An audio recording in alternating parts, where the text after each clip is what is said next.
घोडी भाविक आहे जुनाट चांगले घोडी भाविक आहे जुनाट चांगले घोडी भाविक आहे जुनाट चांगले कैसे केले भक्ती भाव कैसे केले भक्ती भाव कैसे केले भक्ती भाव मनावनी चिंता नाही आम्हाला मनावनी चिंता नाही आम्हाला मनावनी चिंता नाही आम्हाला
भोळे भाविक हे जुनाट चांगले होय तैसे केले भक्ती भावे मनवोनी चिंता नाही आम्हादासा नव्यो गर्भवासा जन्म घेता आपुलिया इच्छे करू गदारोळ भोगू सर्व काळ सर्व सुखी मनवोनी चिंता नाही आम्हादासा नव्यो गर्भवासा जन्म घेता तुका म्हणे आम्हा देवाचा सांगात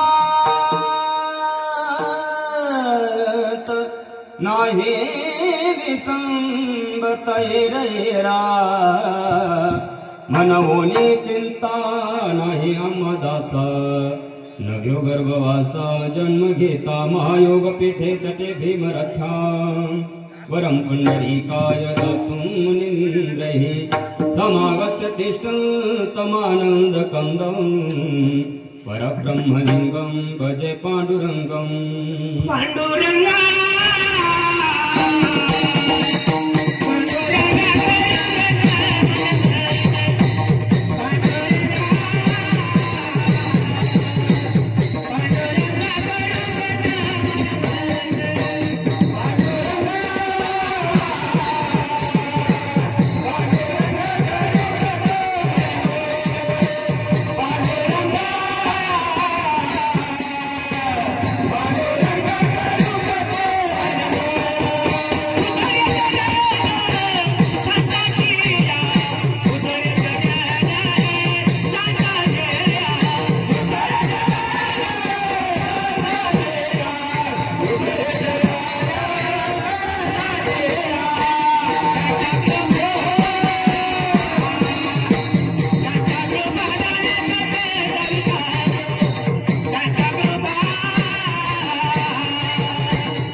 पांडुरंगा करू प्रथम नमन दुसरे चरण संतांची या त्यांच्या कृपादाने कथेचा विस्तारू बाबाजी सद्गुरु दास तुका अलंकापुरी रम्य सिंहासन स्तंपदं भोज तेजस प्रदेशम विदिंद्राधिदेवै सदा स्तूयमानं समाधिस्थमूर्तिं भजे ज्ञानदेवं समाधिस्थमूर्तिं भजे ज्ञानदेवं नमो ज्ञानेश्वरा नमो ज्ञानेश्वरा नमो ज्ञानेश्वरा नमो ज्ञानेश्वरा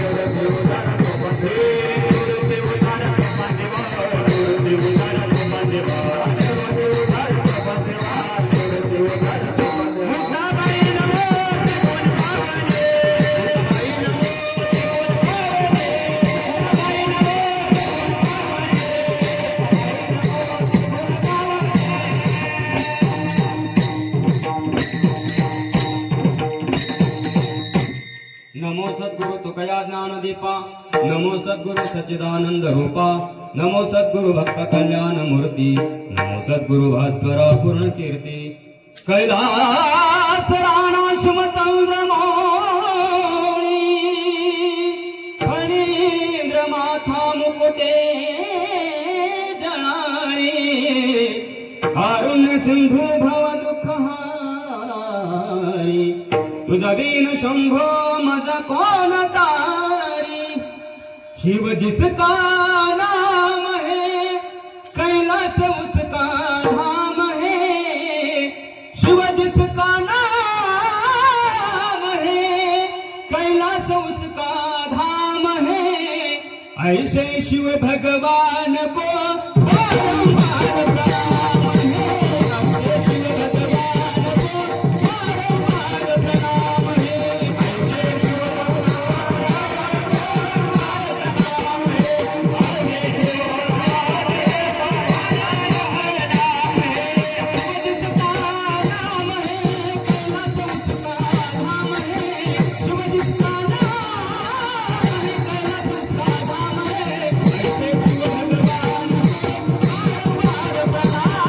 है ऐसे शिव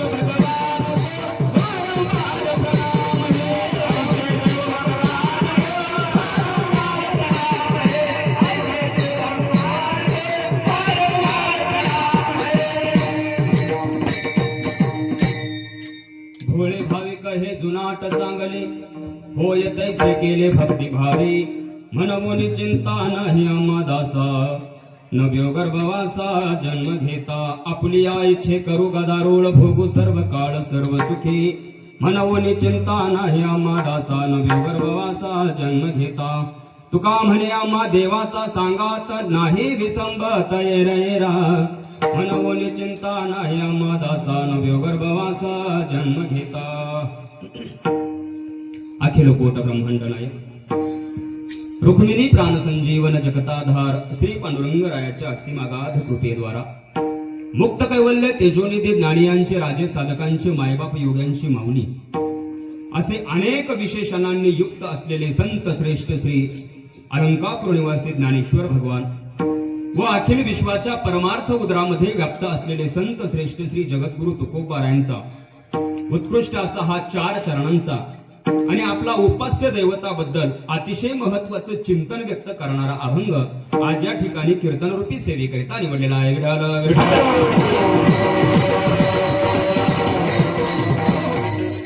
या अभंगाचा शब्दशः अर्थ असा आहे की श्री संत जगद्गुरु तुकोबाराय म्हणतायत की आम्ही ज्याची भक्ती करतो, आम्ही ज्याची उपासना करतो, तो आमचा उपास्य दैवत कसा आहे तर तो भगवान परमात्मा भोळा आहे, भाविक आहे, जुनाट आहे आणि चांगला आहे. असे 4 विशेषण वापरून जगद्गुरु तुकोबाराय आपल्या उपास्य दैवताचं अतिशय सुंदर असं चिंतन या अभंगामध्ये व्यक्त करतायत.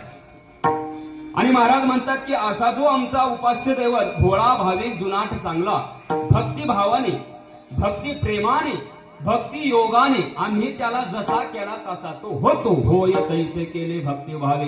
काही बुद्धिवाद्यांनी जगद्गुरु तुकोबारायांना प्रश्न विचारला की का हो तुकोबाराया, तुम्ही तुमचा परमात्मा भोळा भाविक जुनाट चांगला भक्ती भावाने भक्ती प्रेमाने भक्ती योगाने तुम्ही त्याला जसा केला तसा तो होतो, पण जसा केला तसा होतो तो नेमका करतो काय? महाराज म्हटले आम्ही त्या परमात्म्याला भक्ती भावाने भक्ती प्रेमाने भक्ती योगाने त्याला जसा केला तसा तो होतो, आणि त्यांची भक्ती करणाऱ्यांच्या उपासना करणाऱ्यांच्या जीवनातली चिंता आणि गर्भवासातली भीती तो परमात्मा हरण करतो.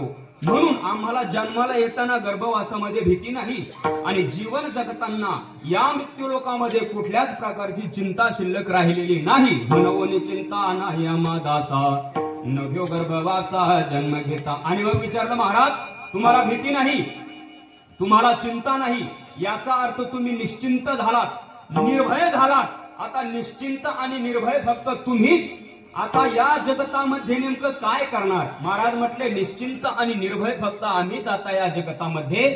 आमच्या मनाला वाटेल तेव्हा वैकुंठाहून या मृत्यूलोकामध्ये येणार, भक्तीचा डांगोरा पिटवणार आणि सर्व काही सुखाचा सर्व उपभोग भोगणार. आपुली या इच्छे करू गदारोळ आणि भोगू सर्व काळ सर्व सुखे. आणि मग शेवटी विचारलं महाराज हे सर्वच सर्व तुमच्या जीवनामध्ये घडतंय तरी कसं? महाराज म्हटले घडतंय ते असं की आम्ही ज्याची भक्ती करतो ती आमची भक्ती सिद्ध झालेली आहे, भक्ती पूर्णत्वाला गेलेली आहे, नवे नवे भक्ती साधना फळाला आलेली आहे. म्हणून आता तो भगवान परमात्मा, तो शिवशंकर भगवान परमात्मा आणि आम्ही आता इतके एक झालेलो आहोत की तो आम्हाला आणि आम्ही त्याला आता एक क्षणभर सुद्धा विसरू शकत नाही. तुका म्हणे आम्हा देवाचा सांगात आणि नाही संबत येरा येरा मनवनी चिंता नाही आम्हा दासा नव्यो गर्भवासा जन्म घेता. अशा अर्थाचं सुंदर चिंतन व्यक्त करणारा हा जगद्गुरु तुकोबारायांचा अवघ्या 4 चरणांचा आणि मानवी जीवनामध्ये जन्माला आलेल्या भगवंताची भक्ती, कोणत्या भगवंताची भक्ती करावी याचं उत्कृष्ट असं मार्गदर्शन करणारा अभंग आज या ठिकाणी कीर्तन रूपी सेवेकरिता निवडलेला आहे.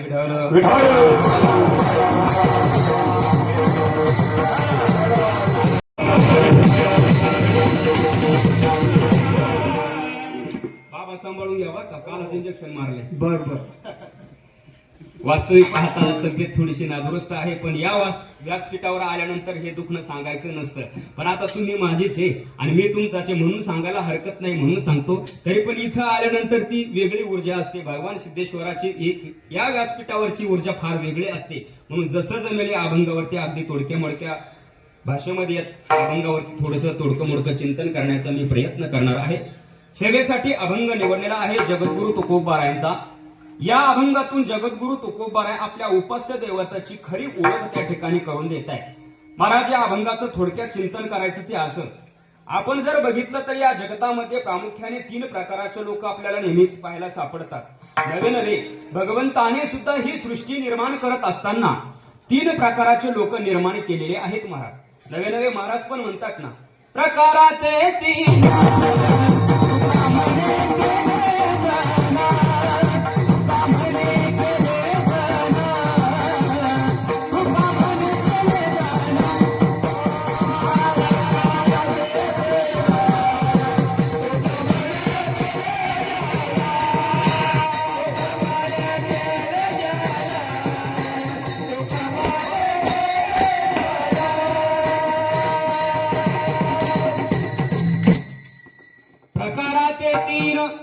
तुका म्हणे केले जाण. 3 प्रकारचे लोक आपल्याला नेहमी पाहायला सापडतात.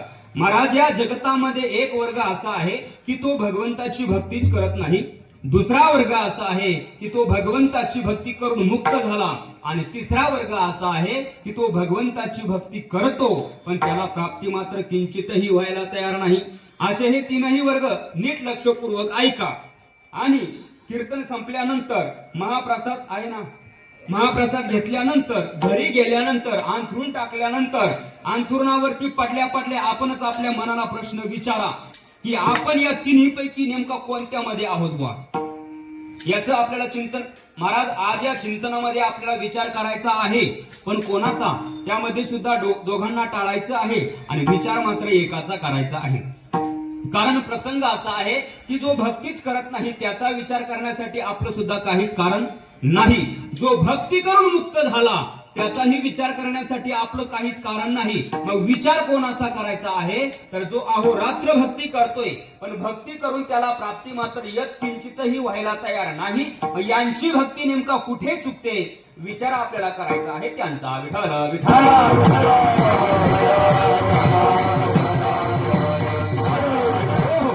आज खऱ्या अर्थाने एक नाव राहून गेलं की अतिशय सुंदर असं ज्यांचं अन्नदानाची पंगत आहे ते अन्नदान म्हणजे महाराज या जगाच्या पाठीवर सर्व काही गोष्टी पैशाने विकत घेता येतात. माझं वाक्य पुन्हा ऐका. सर्व गोष्टी पैशाने विकत घेता येतात पण अशा काही या जगाच्या पाठीवर गोष्टी आहेत की त्या पैशाने विकत घेता येत नाही. व त्यामध्ये प्रामुख्याने 3 गोष्टी सांगितल्या जातात. कोणत्या कोणत्या? पहिलं आहे कर्तृत्व, दुसरं आहे मातृत्व आणि तिसरं आहे दातृत्व. आणि आज खऱ्या अर्थाने हा दातृत्व हा गुण ज्यांनी अंगीकारलेला आहे, ज्यांनी अतिशय सुंदर असं भोजन या ठिकाणी दिलेलं आहे.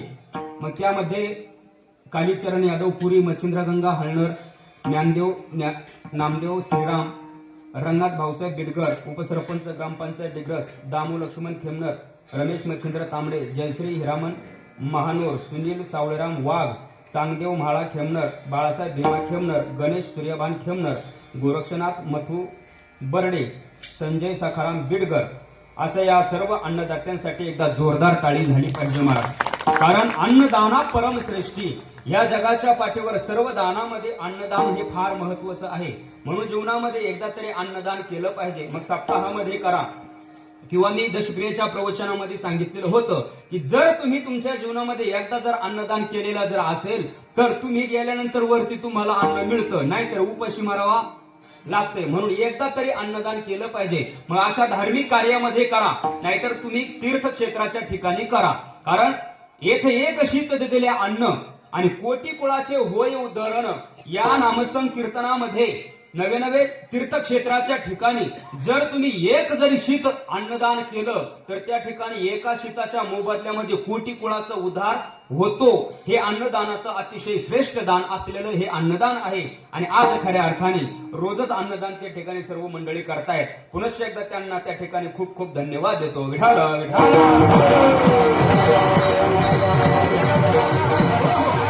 महाराज आपल्याला आज या चिंतनामध्ये विचार करायचा आहे, पण कोणाचा?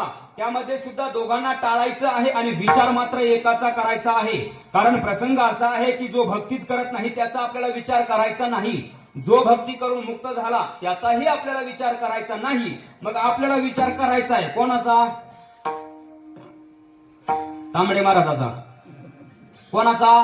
जो भक्ती करतो पण त्याला प्राप्ती मात्र होत नाही. मग याची भक्ती नेमका कुठे चुकते विचार आपल्याला करायचा आहे त्यांचा. विठ्ठल. आता पहिल्या क्रमांकाचा वर्ग मी तुम्हाला सांगितलाय. कोणता? कोणाला माहिती?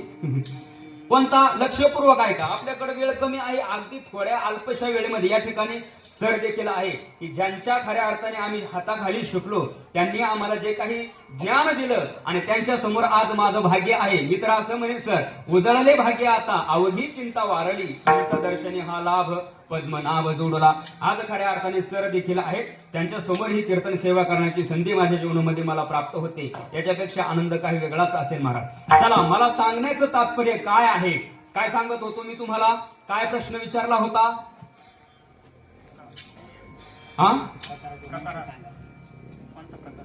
हा, कोणता प्रकार? तिसरा प्रकार मी तुम्हाला सांगितलाय. जो भक्ती करतो पण त्याला प्राप्ती होत नाही. मग आपल्याला विचार करायचा आहे त्याचा. पण पहिला जो वर्ग मी तुम्हाला सांगितलाय भक्तीच करत नाही त्याचा विचार करण्यासाठी आपलं काहीच कारण नाही काका. कारण तो भक्तीच करत नाही ना. मग जो भक्तीच करत नाही त्याचा विचार करण्यासाठी काहीच कारण नाही ना. बरं मला सांगा काका, भक्ती करण्याचा प्रश्न कोणाला? बोला. हे बघा, कीर्तन म्हणजे काय? वक्ता आणि श्रोता या दोघांमधला संवाद, याचं नाव काय आहे? कीर्तन. तुम्ही बोलायचं, मी बोलायचं, सगळ्यांनी मिळून करायचं. मग बघ का खाली मी तुम्ही बोलायचं, घाबरायचं नाही. आता मी काय तुमचा लांबचा आहे का? बिनधाड बोलायचं, जसं काय आपण शेतामध्येच गप्पा मारतोय. खेळीमेळी घाली लोटांगण मोकळं पाटांगण, अजिबात घाबरायचं नाही. सांगा काय म्हटलो मी? आज कीर्तन मी तुमच्या करता सांगणार आहे. तुम्ही तुमच्या तोंडातून मी कीर्तन वधून घेणार आहे. त्याच्यासाठी आज मी उभा राहिले. बोला, काय सांगत होतो मी? म्हणा, तुम्हालाच माहिती.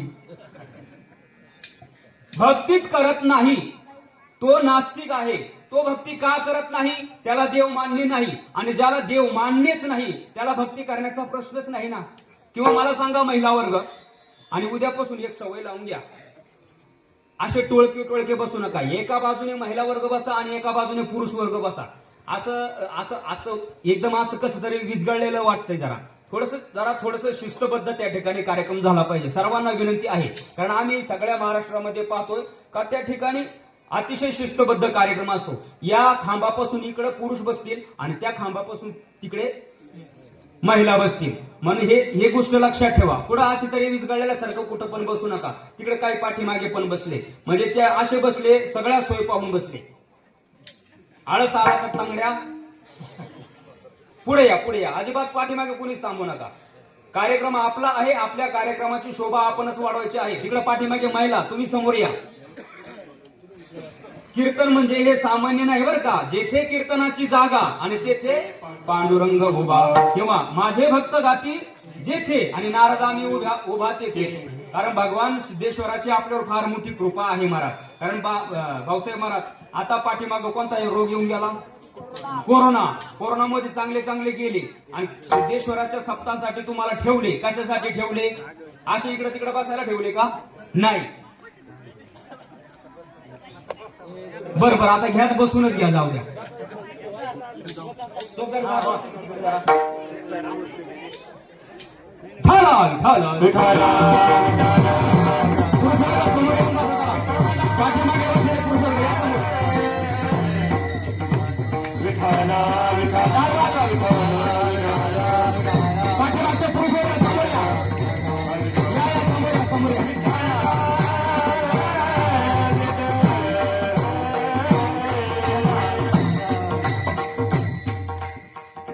पाठीमागचे कृपया विनंती आहे आपल्याला, सगळ्यांनी या ना समोर या.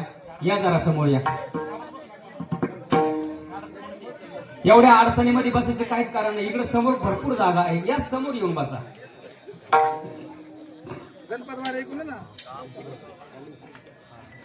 आपल्या गावाचं मी लय कौतुक सांगतो. कुठं जर गेलो तर काय करावा. या समोर या दादा. पाठीमागचे या ना, समोर या ना. अहो, इथं लाजण्याचं काहीच कारण नाही ना. नको त्या ठिकाणी लोक लाजतात राव. या समोर या. वा, आता कसं गोड वाटतं का नाही? टेकून बसल्याच काही. अरे सामने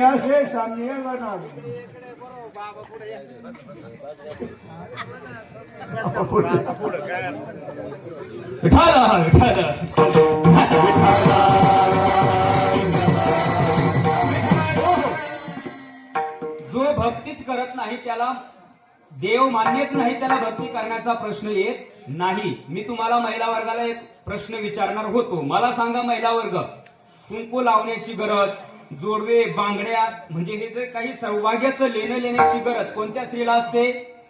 ज्या स्त्रीला पती मान्य आहे तिला.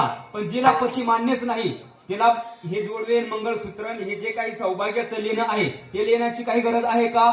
नाही. तसं ज्या नास्तिकाला देवच मान्य नाही त्याला भक्ती करण्याचा प्रश्नच येत नाही ना काका. भक्ती करण्याचा प्रश्न कोणाला? ज्याला देव मानायचा आहे त्याला. इथं कीर्तनाला कोण येतो? ज्याला सिद्धेश्वर भगवंत मान्य आहे, ज्याला कीर्तन आवडतंय त्याला.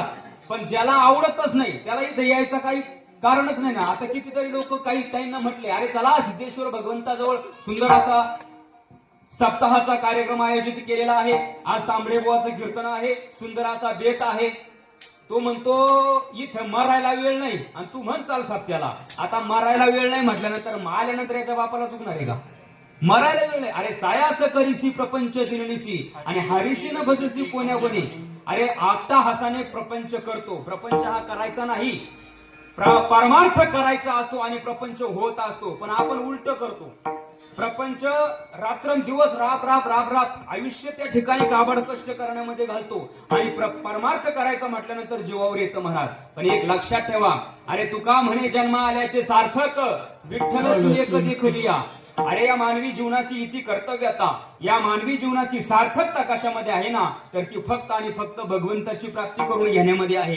मग मला सांगा, तुम्ही जर जनावरांसारखेच जर राहत असेल, मग तुमच्यात आणि त्यांच्यामध्ये काय फरक आहे? अरे भगवान परमात्म्याने तुम्हा मला पवित्र असा हा नरदेह दिलाय. कशासाठी दिला? देवे दिला देह भोजना गोमटा. आपण तेच करतोय. देवे दिला देह भगवंताने, किंवा नाथ महाराज भागवतामध्ये सांगतात, जेव्हा भगवंताने ही सगळी सृष्टी निर्माण केली, सर्व योन्या निर्माण केल्या, 84 लाख योन्या निर्माण केल्या, पण या 84 लाख योन्यांपैकी 83,99,999 योन्या ह्या कशा आहे? भोग प्रधान आहे. फक्त आणि फक्त हीच एक मनुष्य योनी काय आहे? ज्ञान प्रधान आहे. कारण याच देहाने परमार्थ करता येतोय. जनावरांना परमार्थ करता येतोय का? याच देही घाणे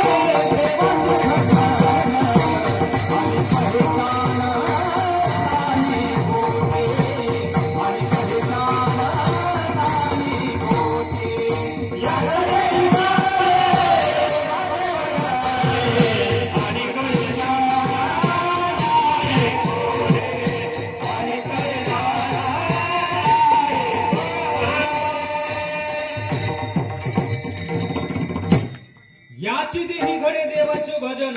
याच देहाने परमार्थ करता येतोय. याच देहाला पाप पुण्य कळतय. याच देहाने त्या ठिकाणी देव धर्म कळतोय. इतर जन्मामध्ये देव धर्म कळत नाही. मला सांगा, जर इतर देहाला जर देव धर्म कळाला असता तर इथं माणसं नसते, मग जनावर आले असते. पण इथं जनावर येत नाही. का येत नाही? कारण देव फक्त आणि फक्त माणसाला कळतोय महाराज, इतर दुसरा कोणालाही कळत नाही. याची देही, याची डोळा आणि भोगो मुक्तीचा सोहळा इतर जन्मामध्ये नाहीये. म्हणून तुम्हाला हात जोडून विनंती आहे की परमार्थामध्ये अजिबात लाजायचं नाही. परमार्थ करायला अजिबात काटकसर करायची नाही. सायासाने परमार्थ करायचा. प्रपंच हा होत असतो आणि परमार्थ हा करावा लागत असतो. आपण उलट करतोय. फक्त त्याचं आता उलट करून घ्या. आता आजपासून तुम्ही सुरुवात करणार का? मग विठाला विठाला जो देवाची भक्ती करत नाही, का भक्ती करत नाही? त्याला देव मान्य नाही. अशा नास्तिकाचा आपल्याला विचार करायचा नाही, कारण तो नास्तिक आहे. आणि नास्तिक म्हणजे सगळ्यात विषारी प्राणी. भाऊसाहेब महाराज, आता तुम्ही म्हणाल महाराज सगळ्यात विषारी प्राणी तर कोब्रा किंग आहे का नाही? काय म्हणतील महाराज, विंचू सुद्धा काही कमी विषारी नाही. काय म्हणतील, गांधीन माशी सुद्धा कमी विषारी नाही. पण या सगळ्यांपेक्षा सगळ्यात नास्तिक कोण असेल, सगळ्यात विषारी प्राणी कोण असेल ना, तर तो फक्त आणि फक्त नास्तिक आहे. कारण तुम्ही बघा, विंचवाच्या फक्त नांगीमध्ये विष असते मामा. विंचवाच्या फक्त नांगीमध्ये विष असते. सापाच्या फक्त दातामध्ये विष असते. गांधीन माशीच्या फक्त तोंडात विष असते. पण नास्तिकाच्या अर्थातच दुर्जनाच्या मात्र सर्वांगात विष असते. सुभाषितकार सांगतायत, रुचिकस्य विषम पुच्छे मक्षिकाया मुखे विषम तक्षकस्य विषम दंते सर्वांगे दुर्जनस्य तत्. किंवा महाराज म्हटले, तुका म्हणे विंचाची नांगी तैसा दुर्जन सर्वांगी. तुका म्हणे विंचाची नांगी आणि तैसा दुर्जन सर्वांगी. हा दुर्जन, हा नास्तिक सर्वांगाने विषारी असतो. 3 प्रकाराने मी सांगितले जातात. कोणते कोणते? पहिला आहे कापूर बुद्धीचा. कापूर बुद्धीचा म्हणजे महाराज, कापुराला काडी लावल्यानंतर तो किती तासाने पेट घेतो? काही क्षणातच तो पेट घेतो. त्याला म्हणतात कापूर बुद्धीचा, म्हणजे अतिशय तीक्ष्ण बुद्धीचा. दुसरा आहे तो म्हणजे गौरी बुद्धीचा. गौरीला काडी लावल्यानंतर ती लगेच पेट घेत नाही, पण ती लगेच विझतही नाही. दुप्पट दुप्पट का होईना पेट घेते. आणि तिसरा वर्ग आहे म्हशीचा ताजा पोह. त्याला तुम्ही कितीही काड्या उघडा, तो पेटत नाहीच बाबा, पण त्या काडीला सुद्धा पेटू देत नाही. तसा हा नास्तिक स्वतः भक्ती करत नाही आणि दुसरा भक्ती करतो त्यालाही भक्ती करू देत नाही. स्वतः माळ घालणार नाही आणि दुसऱ्याची काढल्याशिवाय राहणार नाही. आता कोरोनाच्या काळामध्ये त्यांनी बरेच त्यांच्या पियानोचे सभासद बनवले बाबा. त्यांनी सांगितलं, अरे तुम्हाला जर जगायचं असेल, वाचायचं असेल, तर ती माळ काढून टाका आणि काळी पिशवी जिंदाबाद. किती भीती वाटते मरणाची. आणि आल्यानंतर सुटणार आहे का? अरे ललाटीचे लिहिले ते नमुडे काही केले, काळे गोरे पण धुतले फिटवलेने. आपण जन्माला आल्यानंतर आपली 7-12 सगळा 5च्या दिवशी सटविली असते. कारण की रात्र तिची असते. सटवीचे राती न विसंबीचे वाती, तैसा ईश्वर निर्णयाची ती वाहने साधा. एकदा सटवीने गेलं का त्याच्या बापाला चुकत नाही ती. मग माळी काढल्याने चुकणार आहे का? आणि महाराज माळीच्या बाबतीत आहे ना बाबा, काय झालंय, लोकांचा गैरसमज झालाय. काय माळ म्हणजे काय? हे तुळशीचे लाकडं आणि कापसाचा धागा. याच्या व्यतिरिक्त माळीकडे बघण्याचा दृष्टिकोन राहिला नाही. पण एक लक्षात ठेवा महाराज, माळ म्हणजे सामान्य नाही. कारण मामा, एखादी मुलगी लग्न करून आल्यानंतर पतीच्या नावाचं काय घालते? मंगळसूत्र घालते आणि त्याच्या नावाचं कुंकू लावते आणि एकदा त्याचं लग्नामध्ये काय घेते? बोला ना मग, घेतले का नाही तुम्ही नाव घेते. पण एकदा नाव घेतलं की तुमची सर्वस्वी आयुष्यभराची जबाबदारी कोण घेतो? पती घेतो. त्याप्रमाणे ही माळ म्हणजे त्या परमात्म्याचं लेणं आहे. आपण स्त्री पुरुष नाहीये, पुरुषोत्तम परमात्मा फक्त तो एकटा आहे. आपण सर्व स्त्रिया आहोत. मग आपण त्याच्या नावाचं हे मंगळसूत्र एकदा घातलं, त्याच्या नावाचं बुका अष्टगंध असेल, बुका असेल, गोपीचंद असेल, त्याच्या नावाचं लेणं एकदा लावलं आणि एकदा त्याचं नाव घेतलं का आयुष्यभर जबाबदारी कोण घेतो? तुझे चिंता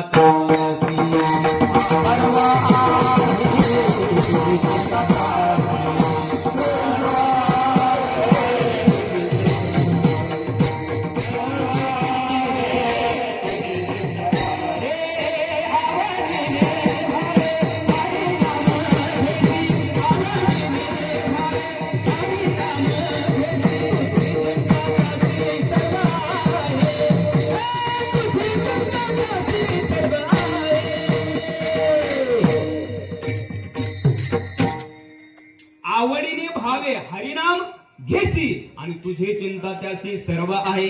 तो चिंता करतोय, तो काळजी करणारा आपली आहे. म्हणून महाराज त्या ठिकाणी देव ठेविल तैसीची राहावे, अजिबात घाबरायचं नाही. कारण त्याचं एकदा नामस्मरण घेतलं, त्याच्या नावाची माळ एकदा घातली ना, तर आपली सर्वस्वी चिंता करणारा तो आहे. बरं, माळी काढल्यानंतर महाराज जसं तुमच्या जीवनामध्ये भोग असतील, कारण भोगतो ना घडे संचिता वाचुनी, करावे ते मनी समाधान. काय म्हटले महाराज? समाधानाने जे असेल ना ते पदरामध्ये स्वीकारावंच लागते. काही लोक म्हणतात तो असं वागलं नसतं तर तसं झालं नसतं. असं नसतं काही. मग आगा कर्मी जे उरावे, तैते सुख दुःखी फळावे, भोगावया यावे देहा एका, किंवा केले कर्म झाले त्याची भोगाले, उपजले मेले ऐसे किती. कर्म केल्यानंतर ते भोगावंच लागतं, त्याच्याशिवाय संपत नाही. मग जसं कर्म असं तसं भोगावं लागतंय. मग अनिका रुसावे नलगे बहुता, आपुल्या संचिता वाचून या. आपल्या संचितामध्ये जसं असतं तसंच घडणार असते. मग कशासाठी एवढा खाटाटोप करायचा, माळी काढायचा आणि माळी घालण्याचा? एकतर घालूच नका. पण कारण जर काढली तर त्याचं पाप हे सामान्य नाही महाराज. म्हणून माळीचं एवढं सर्वसामान्य गोष्ट नाही हे माळ म्हणजे. एकतर घालू नका तुम्ही, पण घातलेली पुन्हा काढू नका महाराज. विठाला चला, स्वतः माळ घालत नाही, दुसऱ्याने घातलेली राहू देत नाही. स्वतः भक्ती करत नाही, दुसरा भक्ती करतो त्याला ही भक्ती करू देत नाही. बरं, तो भक्ती का करत नाही? त्याला देव मान्य नाही. कारण त्याचं ब्रीद वाक्य आहे चक्षुर्वै सत्यम. म्हणजे त्या पोरांना बाहेर बोलावं सगळ्यांना. शोभदार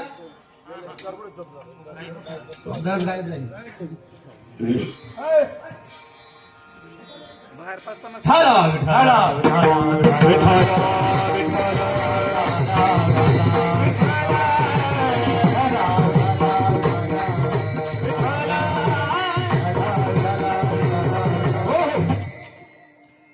त्याला देव मान्य नाही म्हणून तो भक्ती करत नाही. पण असा जो नास्तिक आहे ना, त्याचा आपल्याला विचार करायचाच नाही. कारण त्याला देवच मान्य नाही ना. त्याचं म्हणणं काय आहे? चक्षुर्वै सत्यम. जे डोळ्याने दिसतं तेच या जगामध्ये असते, जे डोळ्याने दिसत नाही ते या जगामध्ये नाही. मग आता या लाईट, त्याचं म्हणणं काय आहे? जे डोळ्याने दिसतं तेच असते. मग तारीला लाईट असते का काका? तारीवर आता इथं लाईट आहे, पण मेन लाईन जी असते त्याच्यावर लाईट असते का? मग तो म्हणतो ना जे दिसतं तेच असते. मग लाव हात तारीला, मग कळल. पण तो म्हणा महाराज तारीतली लाईट पाहण्याकरता त्या ठिकाणी बल आणावं लागेल, होल्डर आणावं लागेल, आकडा टाकावं लागेल. अर्थिंग घ्यावी लागेल आणि मग तो बटन ऑन केल्यानंतर त्या तारीतली लाईट दिसते आणि मग या तारीतली लाईट पाहण्याकरता एवढी मोठी फिटिंग करावी लागते. मग त्या परमात्म्याला पाहण्यास सुद्धा भक्तिरूपी फिटिंग करावी लागेल ना. बिना भक्तिरूपी फिटिंगचा सोपा आहे का तो? अरे देव काय बाजारचा भाजीपाला आहे का? कोणी बी चीज उठाव 1-1 रुपया नाही. अरे हजार वर्ष तपश्चर्या करणारे काही हिमालयामध्ये आजही उलट टांगून येतात झाडाला आणि मग भगवंताची भक्ती करतायत. त्यांच्या स्वप्नात नाही आणि हे पाणी नेत नाही ते म्हणतंय देव दाखवा. सोपा आहे का एवढा? नाही बाला.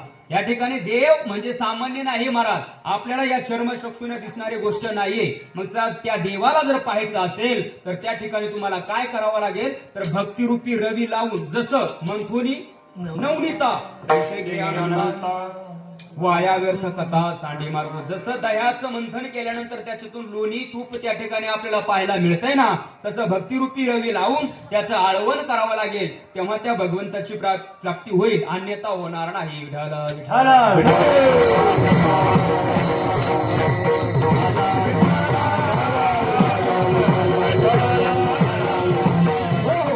पण अशा नास्तिकांना देव मान्य नाही ना. त्यांना देव कसा आहे हे सांगण्याच्या भानगडीत पडायचंच नाही, कारण ते नास्तिक आहे. त्यांना काय आणि महाराज उपदेश करावा पण कोणाला? मामा उपदेश करावा, एखाद्याला सांगावं माळ घाल, पण कोणाला सांगावं हा मोठा प्रश्न आहे ना. कधी कधी काय होते, आपण त्याला सांगायला जावा तू माळ घाल, ते आपली काढायला लावते. उपदेश करावा पण कोणाला? मूर्खाला उपदेश करायचा नाही. चाणक्य नीतीमध्ये चाणक्य म्हणतात उपदेशु ही मूर्खानाम प्रकोपायन शांतये पयप्पानम भुजंगानाम केवलम विषवर्धनम. म्हणजे मूर्ख माणसाला उपदेश करणं म्हणजे सापाला दूध पाजल्या समान आहे. मला सांगा, सापाला दूध पाजल्यानंतर त्याचं रूपांतर कशात होणार आहे? विषातच होणार आहे. तसं मूर्खाला, आता मूर्ख कोणाला म्हणतात? 2 जण रस्त्याने चालले होते. पाठीमागचा पुढच्याला म्हटला, शामराव माझ्या हातामध्ये जी पिशवी आहे ना, त्या पिशवीमध्ये काय आहे हे जर तू सांगितलं तर त्यातले अंडे मी तुला देणार. हसले म्हणजे 5G आलंय आपल्याकडं. बरं एवढ्यावर थांबलं नाही, मग ते किती आहे हे जर सांगितलं तर त्या 8ची 8 तुलाच देणार.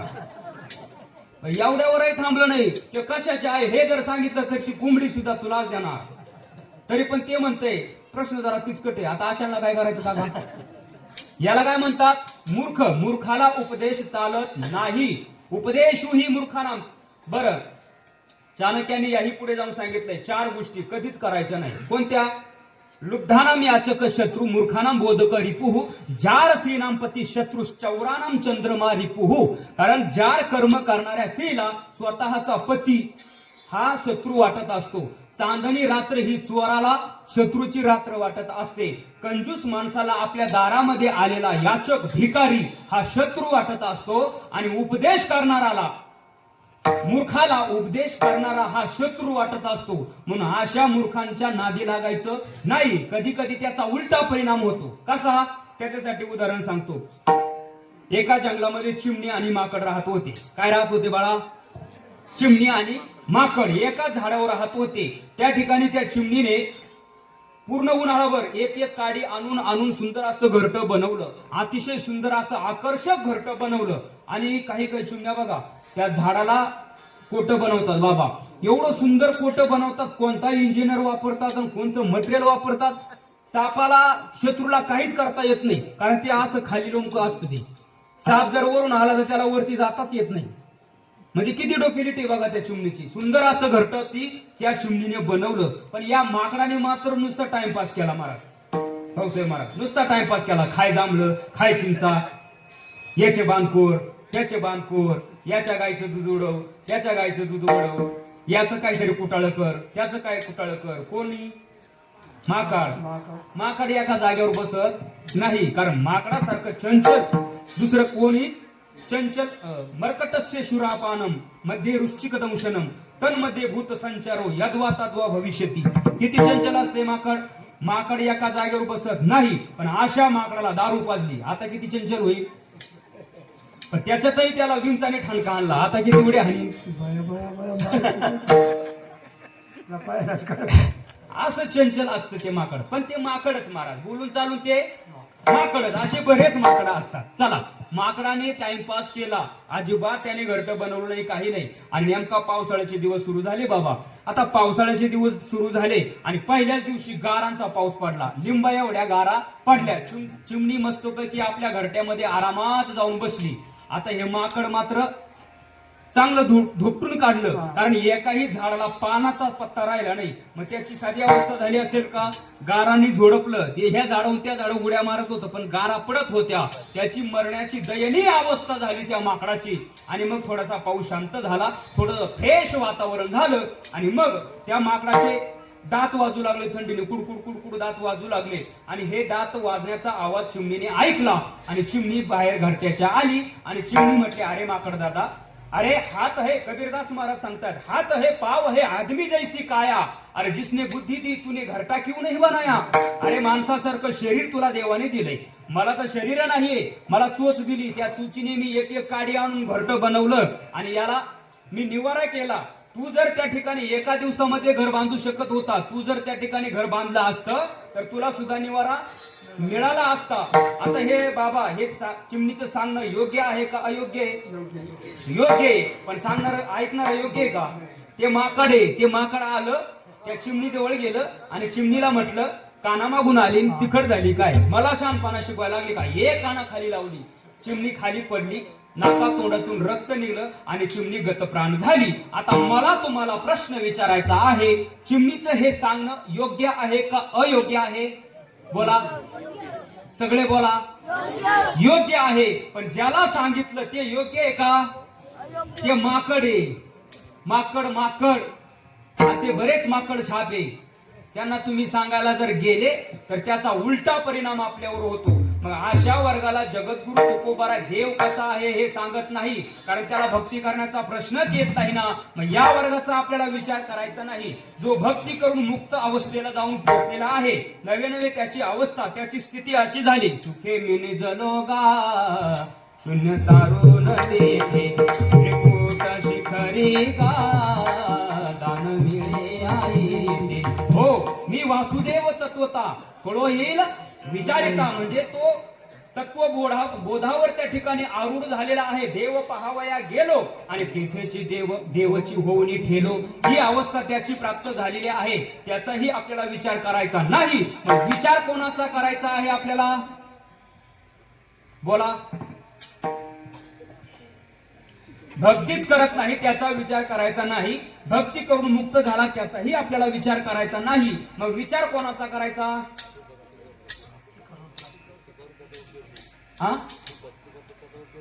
हा, भक्ती करतो पण प्राप्ती मात्र होत नाही. मग विचार आपल्याला करायचा आहे त्याचा. आणि मग त्याचा विचार जगद्गुरु तुकोबाराने केला. तुकोबारा म्हटले, का रे बाबा, तू भक्ती करतोय का? म्हणे, हो ना महाराज, अहोरात्र भक्ती करतोय. हो, दिवस न कळे रात्र न कळे अंगी खेळे दैवत हे, या नियमाप्रमाणे अहो रात्र भक्ती करतोय. अरे मग भक्ती करून तुला प्राप्ती होत नाही. मग का प्राप्ती होत नाही? कारण भक्ती केल्यानंतर प्राप्ती ही होतेच, पण भक्ती करून तुला प्राप्ती होत नाही. याचं कारण काय?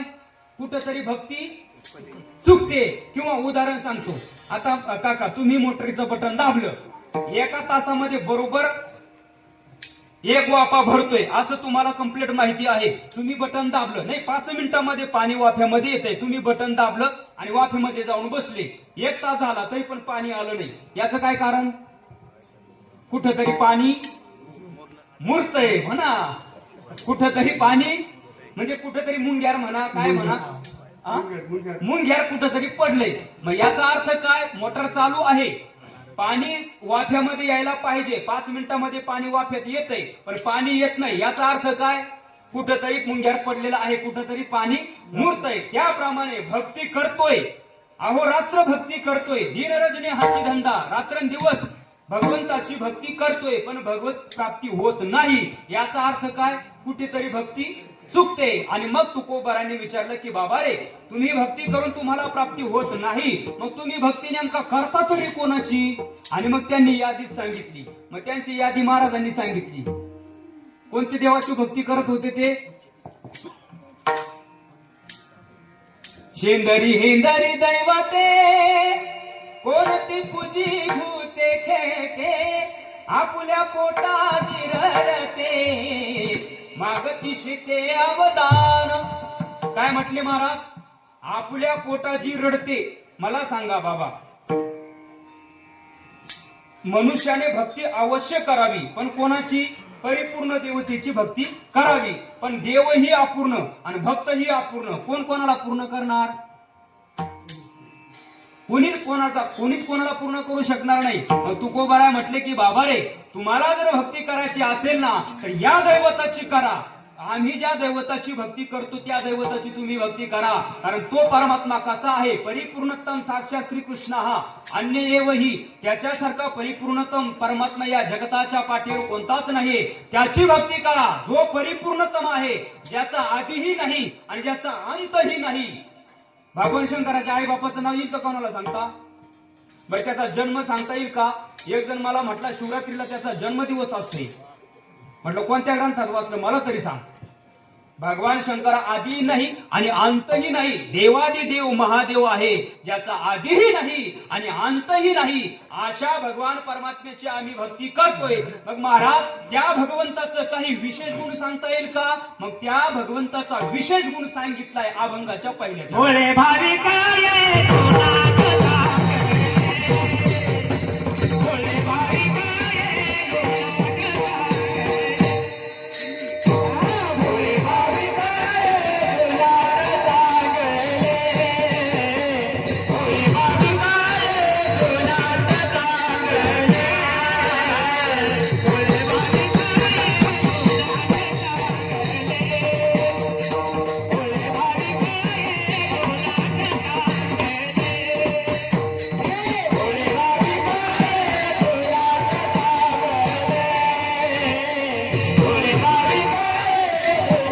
कथा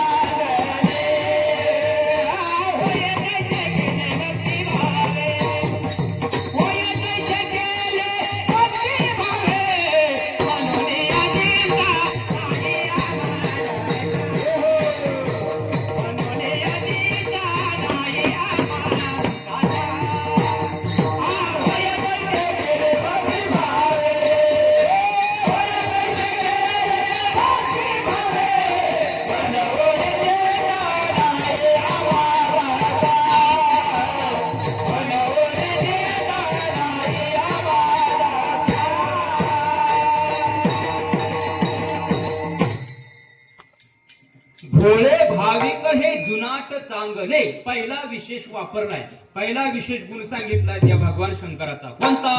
भोळा. कोणता गुण सांगितलाय? भोळा. आता भोळा हा शब्द त्या जाणकारांच्या कानावर पडल्यानंतर ते म्हटले, बघा महाराज, आपल्या देवताला लय नाव ठेवलं, शेंद्रे हिंद्रे बराडे आमके तमके, आणि यांनी यांच्या देवाचा काय विशेष गुण सांगितला? भोळा. आता बाबा, भोळा म्हणजे तुमच्या आमच्या दृष्टीने कसा हो? आपण नाही म्हणत का जाऊ द्या ते भोळे, जाऊ द्या ते येडपटे. म्हणजे तुमच्या आमच्या दृष्टीने भोळा म्हणजे काय? बावळट. पण बावळट हाच एक विपरीत अर्थ. आता देवाच्या बाबतीत बावळट हा शब्द, आता देवाला बावळट म्हणणं म्हणजे आपलाच आपण बावळटपणा सिद्ध करणं आहे. मला सांगा बाळ, तुझं नाव काय आहे? आदित्य. अरे वा. मला सांगा, आदित्य म्हणजे काय? सूर्य. भर दुपारी 12 वाजता आदित्य कुठं असतो? म्हणजे सूर्य कुठं असतो? डोक्यावर. कोणाच्या? आदित्यच्या. बरोबर. मग मला सांग, तुला त्या सूर्यावर थुकायचं म्हटल्यानंतर तुला तुझं तोंड कुठं न्यावं लागेल? सूर्यापाशी. मग हा असं, आणि तू थुकल्यानंतर तो थुंका सूर्यावर जाणार का? मग कुठं पडणार? हा, तुझ्याच तोंडावर पडणार. तसं देवाला बावळट म्हणणं म्हणजे आपणच आपला बावळटपणा सिद्ध करणं. अरे देव बावळट हाच एक विपरीत अर्थ असं काय म्हणायचं असेल तर महाराज म्हणतात, आमचा देव भोळा पण तो काळाला जिंकणारा आहे. जिंको जाणे कळी काळा, तुका म्हणे भोळा. आणि जिंको जाणे कळी काळा, कळी काळाचा बाप तो भगवान परमात्मा आहे. आणि भोळा म्हणजे याचा आणखी एक अर्थ असा आहे, भोळा भोळा म्हणजे नेमकं काय? तर तो भक्तांकरिता भोळा आहे आणि इतरांसाठी मात्र तो कसा आहे? इतरांसाठी तो कळी काळाचा काळा आहे. आता भोळा हाच एक विपरीत अर्थ असं काय म्हणायचं असेल तर महाराज म्हणतात, आमचा देव भोळा आहे पण तो मूळचा चतुर आहे. आणि नुसता चतुर नाही, मग सगळ्या चतुरांचा बाप चतुर आहे. चतुरा तू शिरोमणी गुण लावण्याची खाणी. चतुरा तू शिरोमणी गुण लावण्याची खाणी.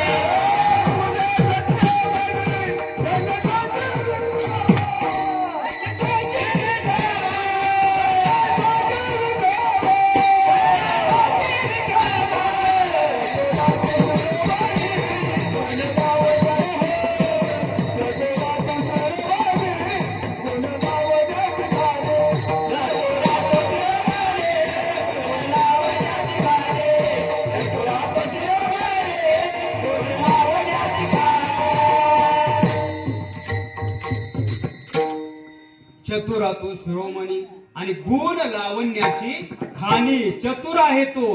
हो म्हणजे तो भक्तांकरिता भोळा आहे, पण त्याच्यासारखा चतुर या जगतामध्ये दुसरा कोणीच नाही. आता माणसांमध्ये नाही चतुर असतात. आता आपल्या भारताचा एक जण गेला कुठं, अमेरिकेला गेला बाबा. आता अमेरिकेमध्ये काय आहे, अमेरिकेमध्ये चप्पल कोणी वापरत नाही, मग तिथं सगळे शूज वापरतात, म्हणजे बुट वापरतात.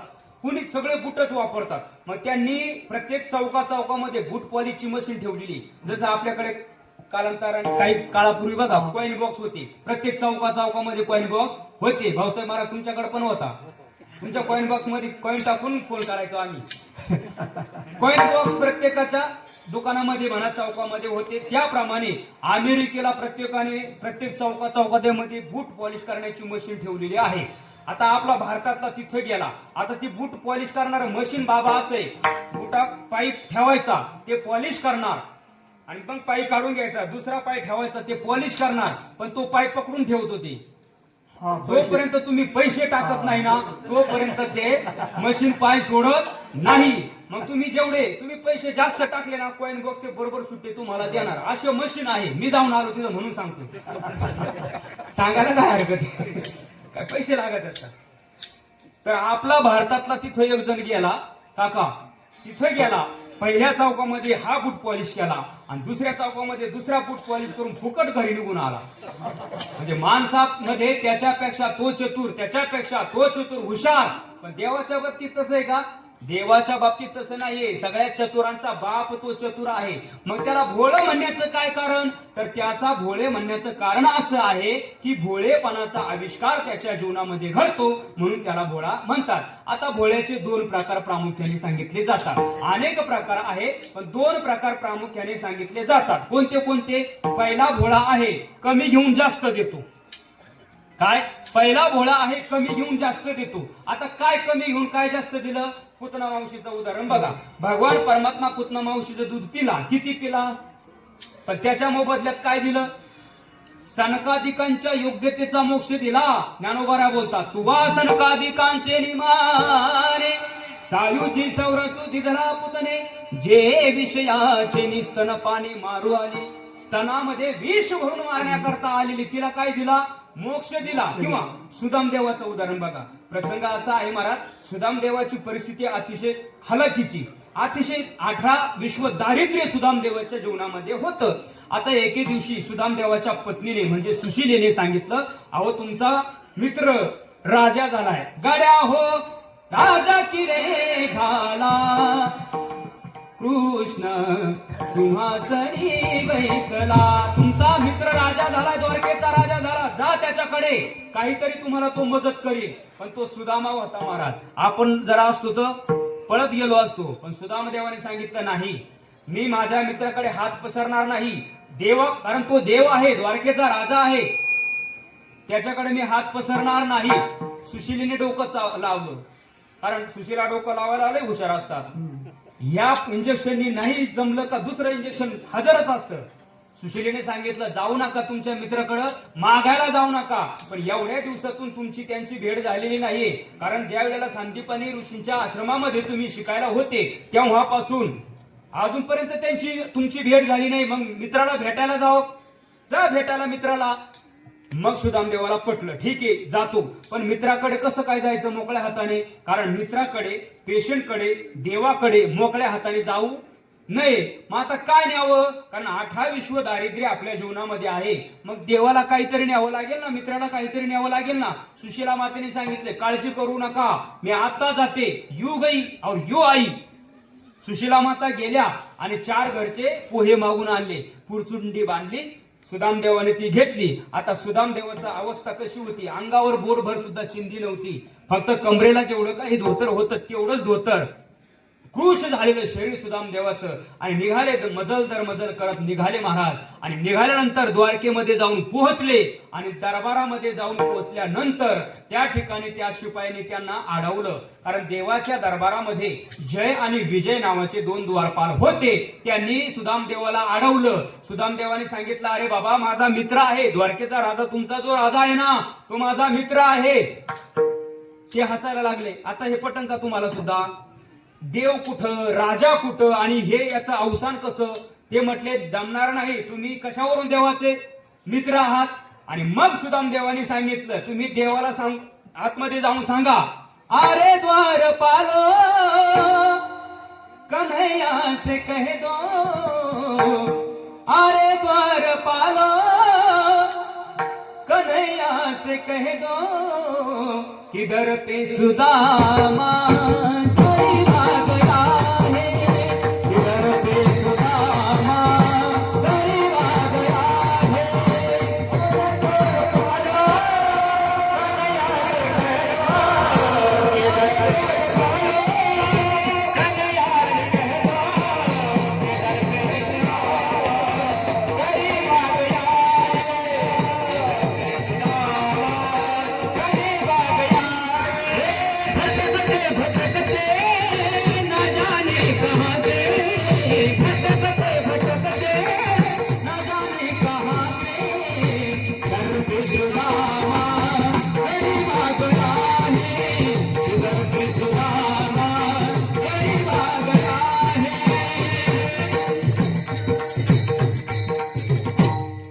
जाऊन सांगा तुमच्या राजाला की तुमचा बालपणीचा मित्र तुम्हाला भेटण्याकरता आलेला आहे.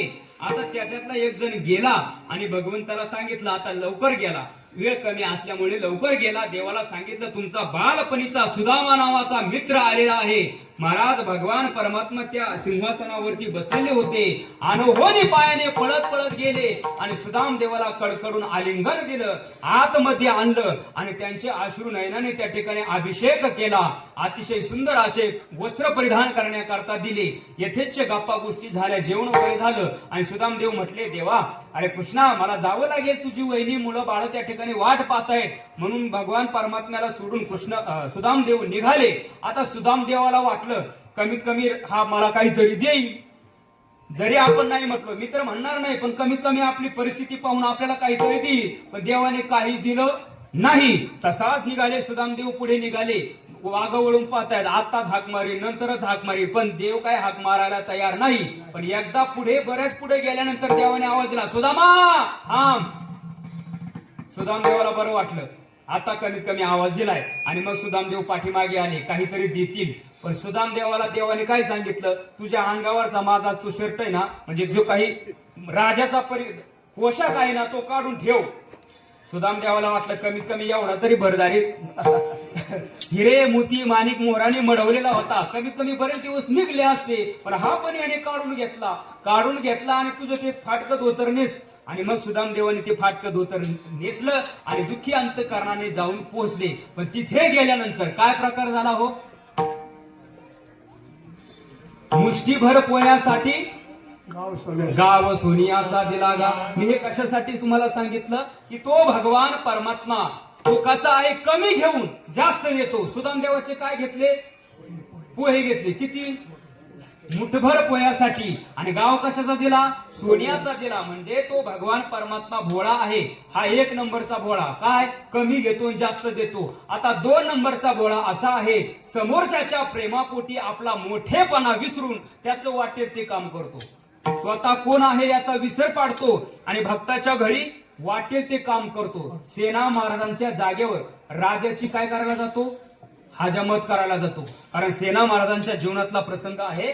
सेना महाराज देवपूजा करण्याकरता बसलेले आहे. बादशाला चमक भरली आणि बादशाने त्या ठिकाणी शिपायांना सांगितलं, जा रे त्या सेना महाराजाला घेऊन या, त्याच्या हाताचा फार गुण आहे, त्याने चोळल्यानंतर शिर बरी होते. आता सेना महाराजांची देवपूजा चालू आहे. शिपाई दारामध्ये आले, सेना महाराजांना आवाज दिला, पण सेना महाराजांची पूजा आपल्यासारखी नव्हती. आपल्यासारखा असता तर लगेच उठून पळाला असता, पण सेना महाराजांची पूजा होती. सेना महाराज अजिबात हल्ले नाही, बोलले नाही. त्यांची पत्नी बाहेर आली आणि सांगितलं, हो हो तुम्ही जा पुढे, चला पुढे, मी पाठवते महाराजांना पाठीमागून. आणि मग महाराज त्या ठिकाणी ते निघून गेले.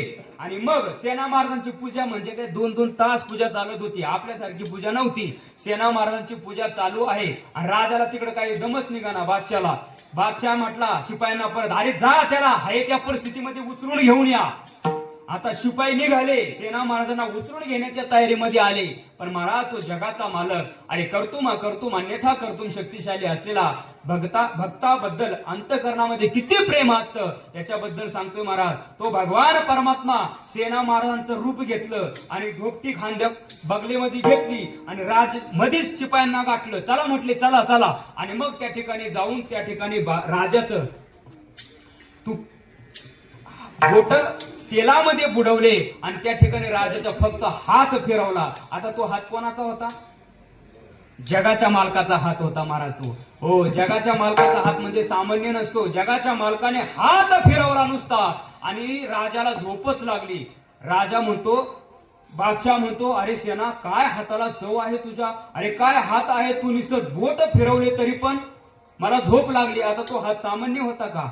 अशा त्या हाताने कितीतरी काटे पण काढले आणि कितीतरी जणांना त्याने नीट सुद्धा केलंय. आणि मग महाराज त्या ठिकाणी राजा प्रसन्न झाला, बादशाह प्रसन्न झाला आणि ओंझळ भरून मोहरा दिल्या. सेना महाराजांनी म्हणजे भगवंताच्या स्वरूपात असलेल्या सेना महाराजांनी त्या धोपटीमध्ये ठेवल्या आणि सेना महाराज असलेले ते भगवान परमात्मा सेना महाराजांच्या घरामध्ये अदृश्य रूपाने ती धोपटी अडकवली आणि निघून गेले. आणि मग सेना महाराजांची पूजा उरकली 2 तासांनी. आणि मग त्या ठिकाणी पत्नीने सांगितलं, अहो बादशाला त्या ठिकाणी शिर भरली, उसण भरलेली आहे, त्या ठिकाणी तुम्हाला बोलवलंय, खूप उशीर झालाय, बरे 2 वेळेस आले होते. आणि मग महाराज सेना महाराजांनी ती धोपटी घेतली, गाड्यामध्ये अडकवली आणि राजा बादशाह परिशी जवळ गेले आणि त्या ठिकाणी बादशाहला म्हटले, बादशाह माफ करा, काय मला माफ करा, मला थोडासा उशीर झाला. बादशाह म्हणतो, येडपटी का काय रे तू, आताच येऊन गेला ना आणि म्हणतो का माफ करा? नाही ना राजा, असं काय बोलतात, उलट बोलू नका राव, माझ्याकडून उशीर झाला, मला माफ करा. चला तुमची शिर भरली ना, उसण भरली ना, मी तुमचं पाय चुपून देतो, छाती चुपून देतो, अंग चेपून देतो, तुम्ही या बसा खुर्चीवर. बादशाह म्हटला, अरे तुला ओंझळभर मी मोहरा दिली आहे. म्हणे ओंझळभर मोहरा दिलाय, मी कधी नेल्या तुमच्या मोहरा? आणि मग धोपटी उचकून पाहिली तर त्या धोपटीमध्ये काय होतं? मोहरा होत्या. अरे त्यावेळेला सेना महाराजांच्या डोळ्यामध्ये अक्षरशः अश्रू आले. अरे माझं एवढं नीच काम असलेलं माझ्या पांडुरंगाने केलं हे त्या सेना महाराजांना त्या ठिकाणी कळलं. म्हणून मला सांगण्याचं तात्पर्य काय आहे, साधावया भक्ती काज नाही लाज धरीत, भक्ताचं काम करण्याकरता त्या ठिकाणी कुठल्याच गोष्टीची त्या ठिकाणी लाज तो बाळगत नाही. म्हणून याला काय म्हणतात, हा 2 नंबरचा भोळा, स्वतःच्या समोरच्या प्रेमापोटी आपला मोठेपणा विसरून त्याचं वाटेल ते काम करतो.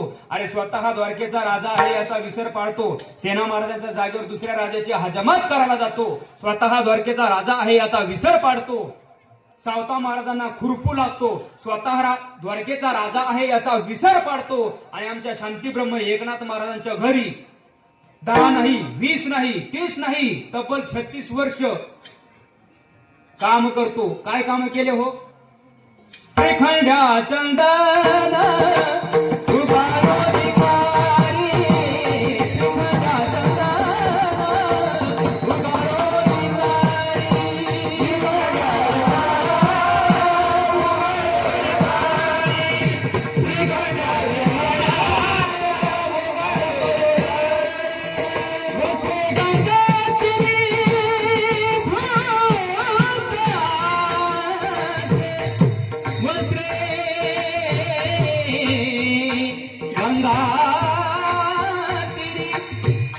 भगवान परमात्मे आमच्या शांतीब्रह्म एकनाथ महाराजांच्या घरी अनेक काम करावे. अरे कपड्याचं गाठोडं बांधावं, अरे कपड्याचं गाठोडं बांधावं आणि गंगेवरती घेऊन जावं. त्या ठिकाणी सगळे कपडे धुवावे, वाळत घालावे,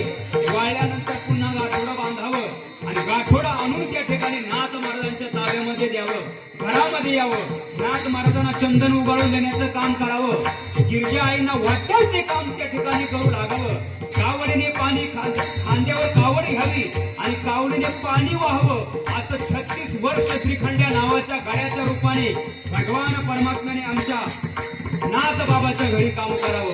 याला काय म्हणतात? याला म्हणतात 2 नंबरचा भोळा. आणि स्वतः द्वारकेचा राजा आहे याचा विसर पाडतो आणि आमच्या शांती ब्रह्म एकनाथ महाराजांच्या घरी वाटेल ते काम करतो. कावडीने पाणी ज्या घरी चक्र पाणी वाहे, अनन्य भक्ती भावे निळा वंदित असे पाय. अशा पद्धतीने भगवान परमात्मा भक्तांच्या घरी वाटेल ते काम करतो. का करतो? समोरच्याच्या प्रेमापोटी करतो. म्हणून असा जो भगवान परमात्मा आहे ना, महाराज म्हणतात तो भोळा आहे. कसा आहे तो? भोळा आहे. समोरच्याच्या प्रेमापोटी आपला मोठेपणा विसरून त्याचं वाटेल ते काम करतो. हा 2 नंबरचा भोळा आहे. आता हे झालं भोळा म्हणण्याचं कारण. आता भाविक म्हणजे काय? भाविक म्हणजे अतिशय क्षीरसागर, शेषशाही, लक्ष्मी या सर्वांना डावलतो आणि भक्ताच्या घरी येऊन राहतो. मग हे त्याला काहीच आवडत नाही. शेषाचं शयन आवडत नाही, क्षीराचा सागर आवडत नाही, शेषाचं शयन आवडत नाही, वैकुंठ आवडत नाही. नावडे वैकुंठ, शेषाचे शयन. मग काय आवडे? वैष्णव सदन आवडले. शेषाचं शयन आवडत नाही, स्वतःची पत्नी लक्ष्मी सुद्धा आवडत नाही. या सर्वांना डावलतो आणि भक्ताच्या घरामध्ये राहतो. त्याला म्हणतात भाविक. आता जुनाट म्हणजे काय? तर सगळ्यांच्या अगोदरचा आणि सगळ्यांच्या नंतरचा. मगाशी मी तुम्हाला सांगितलंय भगवान शंकराचा आदी आणि अंत सांगता येईल का? येईल का? कोणाला सांगता? भगवान शंकराची निर्मिती, भगवान शंकर स्वयंभू आहे, त्याची आधीही सांगता येणार नाही आणि त्याचा अंतही सांगता येणार नाही. म्हणून तो जुनाट आहे. जुनाट जुगादीचे नाणे म्हणजे तो जुनाट आहे. भोळा, भावी, जुनाट आणि अतिशय मनमोहक, लावण्य सुंदर आहे. कसा आहे? पांडुरंग कांती दिव्य तेज झळकती, रत्न किळ फाकती प्रभा. ऐक नाही, अतिशय मनमोहक, लावण्य सुंदर आहे. आणि असा जो भगवान परमात्मा, महाराज म्हणतात भक्ती भावाने, भक्ती प्रेमाने आम्ही त्याला जसा केला तसा तो होतो. लहान तर लहान, मोठा तर मोठा, सगुण तर सगुण, निर्गुण तर निर्गुण, जसा पाहिजे तसा तो होतो. म्हणून आम्हाला जन्माला येताना गर्भवासामध्ये भीती नाही आणि जीवन जगताना या मृत्यू लोकामध्ये कुठल्याच प्रकारची चिंता नाही. अभंगाचं 2रं चरण. मनवून चिंता नाही आम्हाला, मनवून चिंता नाही आम्हाला, मनवून चिंता नाही आम्हाला, मनवून चिंता नाही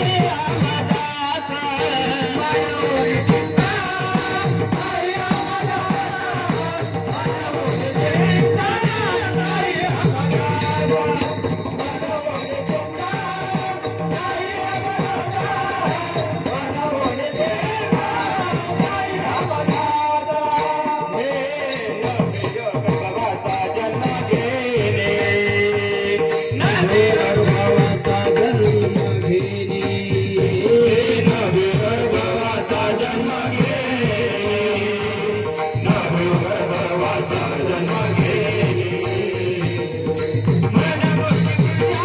नाही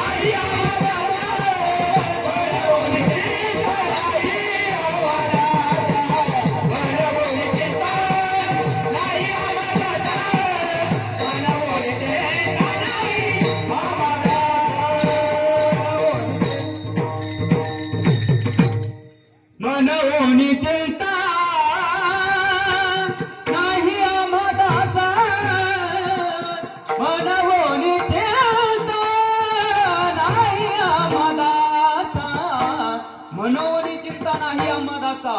नभ्यो गर्भवासा जन्म घेता आम्हाला कुठल्याच प्रकारची चिंता राहिली नाही. का चिंता राहिली नाही? नाही चिंता आम्हा दासा, आम्ही त्याचं दास्यत्व स्वीकारलेलं आहे. म्हणून जन्माला येताना गर्भवासामध्ये भीती राहिली नाही आणि जीवन जगताना मृत्यू लोकामध्ये कुठल्याच प्रकारची चिंता सुद्धा राहिली नाही. कारण तुझी चिंता त्याशी सर्व आहे. का सर्व? त्याची तो चिंता आपली का करतो? कारण आम्ही त्याचं दास्यत्व स्वीकारलं म्हणून तो आमची चिंता करतोय. मग आपली चिंता त्याने करावी असं जर वाटत असेल तर आपल्याला काय करावं लागेल? आपल्याला त्याचं काय व्हावं लागेल? दास व्हावं लागेल. पण आपण कोणाचा दास होतो? बोला. कोणाचा? बोला बोला सर बोला. घाली लोटांगण मोकळं पटांगण अजिबात गाव नाही. कोणाचा दास होतो? बायकोचा. खरंय त्यांचं. ज्ञानोबरांची ओवी आहे, प्रमाण आहे त्याला. चित्त आराधी स्त्रियेचे तियेचे छंदे नाचे आणि माकड गारुडियाचे होय जैसे. हा, कोणाचाही दास होऊ नका. अरे तुम्हाला जर दासच व्हायचं असेल ना, दास म्हणजे काय हो? दास म्हणजे सेवक. सेवक म्हणजे नोकर व्हा. काय? आणि सर, जो आनंद नोकर होण्यामध्ये आहे तो आनंद मालक होण्यामध्ये आहे का? मला सांगा, मालक खरा सुखी कोण असतो? मालक असतो का नोकर असतो? नोकर असतो. का बरं? कारण सगळ्यात शांत कोण झोपतो? नोकर झोपतो का मालक झोपतो? नोकर झोपतो. कारण मालकाला गुडघ्या एवढ्या गाद्या असतात, गोळ्या खाऊन झोपावं लागतं. तरी पण उंदराने खुडबुड केली की दचकून जागा होतो. कोण रे? उंदीर म्हणतो गापड मीचे. मालकाला गोळ्या खाऊन झोपावं लागतं तरी पण झोप येत नाही. आणि का झोप येत नाही? त्याचं कारण आहे, सोने वाले सोना नहीं, सोने वाले सोना नहीं, अगर सो गए तो सब सोना चला जाएगा. काय म्हटले? सोने वाले सोना नहीं, अगर सो गए तर सब सोना चला जाएगा. हा, म्हणजे किंवा त्याच्या घरी नोकर असतो सर, त्याच्या घरी काबाड कष्ट करणारा नोकर असतो, गडी असतो.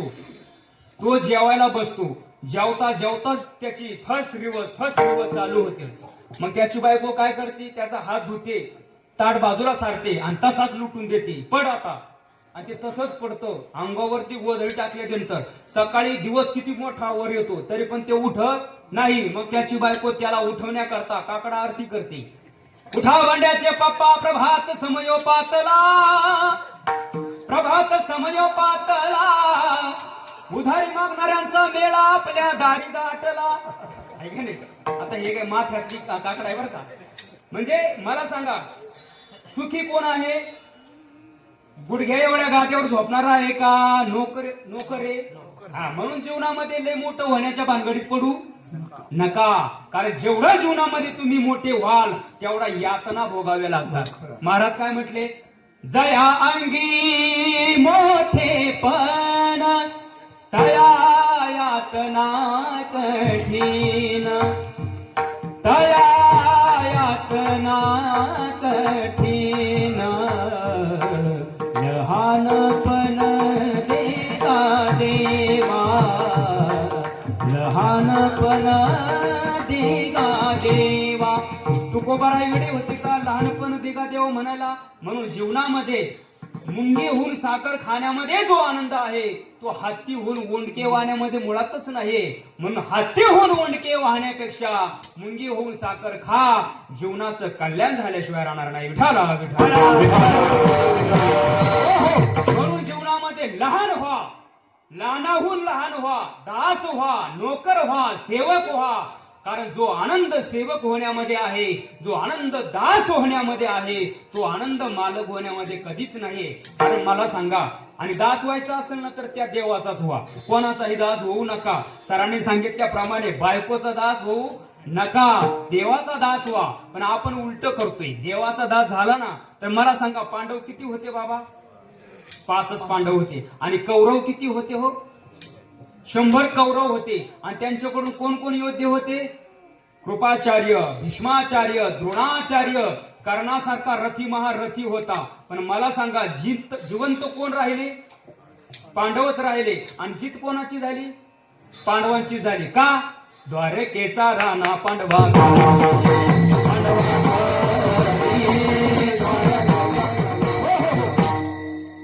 द्वारकेचा राणा. मग कौरवांच्या घरी का नाही राहिला? कारण ते त्यांचं दास्यत्व स्वीकारलेलं होतं. किंवा महाभारतातलं उदाहरण आहे, अगदी 2 मिनिटांमध्ये सांगतो बघा. ज्या वेळेला कौरव आणि पांडवांचं युद्ध ठरलं त्यावेळेला युद्ध थोड्या दिवसावर येऊन ठेपलेलं होतं. आणि मग दुर्योधन भगवंताकडे काहीतरी सैन्य वगैरे मदत मिळते का या अपेक्षेने दुर्योधन गेला. भगवान परमात्मा दुपारच्या वेळेला पहुडलेले होते, फक्त डोळे झाकलेले होते. दुर्योधन गेला आणि उशाला जाऊन बसला देवाच्या. आता उशाला कधी बसतात? गेल्यावर बसतात, बरोबर आहे. पण दुर्योधनच होता. त्याच्या पाठीमागून अर्जुनही आला, तो पायाकडून बसला. आता मला सांगा, भगवंताला जाग आल्यानंतर अगोदर आलेला दुर्योधन दिसेल का नंतर आलेला अर्जुन दिसेल? अर्जुन दिसेल, कारण योग्य दिशेला कोण बसलेला आहे? अर्जुन बसलेला आहे. अरे अर्जुना कधी आलास? पाठीमागून दुर्योधन ओरडला, हे देवा, अरे त्याच्या आधी मी आलोय, माझ्याशी बोल. भगवंत म्हटले, अरे तू आला असेल किंवा तू आला असेल, पण मला जो दिसला त्याच्या सोबतच मी बोलणार ना. हा सृष्टीचा नियम आहे, जो दिसला त्याच्यासोबत बोलणं हे सृष्टीचा नियम आहे. बरं ठीक आहे, काय काम काढलं? काही नाही, थोड्या दिवसावर युद्ध येऊन ठेपलेलं आहे. थोड्या दिवसावर युद्ध येऊन ठेपलेलं आहे. मग तुझ्याकडे काहीतरी मदत मागण्याकरता आलोय. आणि मग भगवंताने सांगितलं, हे बघा, माझ्याकडे दोन पर्याय आहे. एका बाजूने माझ्याकडे 18 अक्षयनी सैन्य, चतुरंगिनी सेना असेल, आणि एका बाजूने फक्त मी एकटा असेल. आणि ज्या बाजूने मी एकटा असेल त्या बाजूने मी युद्ध करणार नाही, हातामध्ये शस्त्र धरणार नाही, फक्त युक्तीच्या 4 गोष्टी सांगेल. बोल अर्जुना, काय पाहिजे तुला? दुर्योधन म्हटला, देवा, त्याच्या आधी मी आलोय ना. अरे तू त्याच्या आधी आलाय, पण त्याला मी आधी पाहिलाय ना, मग त्याला विचारू दे. बोल अर्जुना, काय पाहिजे तुला? मला सांगा, तिथं आपण असतो तर काय मागितलं असतं? इमानदारीने सांगा, काय मागितलं असतं? सैन्यच मागितलं असतं, कारण देव हातात शस्त्र धरणार नाही, युद्ध करणार नाही. मग काय उपयोग त्याचा? आपण काय म्हणलो असतो? 18 अक्षयनी सैन्य. अक्षयनी म्हणजे किती? 18 वर कितीतरी शून्य चालवा. एवढं सैन्य आहे. पण महाराज त्या ठिकाणी अर्जुनाने सांगितलं, देवा, मला फक्त आणि फक्त तूच पाहिजे. मला तुझं सैन्य लागत नाही, मला फक्त तू पाहिजे. आता दुर्योधनाला तेच लागत होतं. देवाने ते दुर्योधनाला ते सैन्य देऊन टाकलं. दुर्योधन आनंदाने उड्या मारत निघून गेला. आणि मग भगवंताचे उद्गार आहे, हे अर्जुन, अरे हार तो तेरी पक्की है, तू सदा रहेगा उदास. अरे हार तो तेरी पक्की है, तू सदा रहेगा उदास. अरे माखन तो दुर्योधन लेके गया, बचा है खाली छास. छास म्हणजे काय? ताक. ताक म्हणजे काय आहे? आसार आहे. आणि लोणी म्हणजे काय आहे? सार आहे. मग लोणी कोण घेऊन गेलाय? दुर्योधन घेऊन गेलाय. आणि खाली काय राहिलं? ताक राहिलंय. पण आता अर्जुनाचे उद्गार ऐका. आणि मग अर्जुनाचे उद्गार ऐकल्यानंतर तुम्हाला वाजवावं वाटली तर वाजवा. काय? टाळी. असं आता मी तुम्हाला मागच्या वर्षी पण सांगितलं होतं, पण नाही घेण्यात राहिलं कोणाच्या.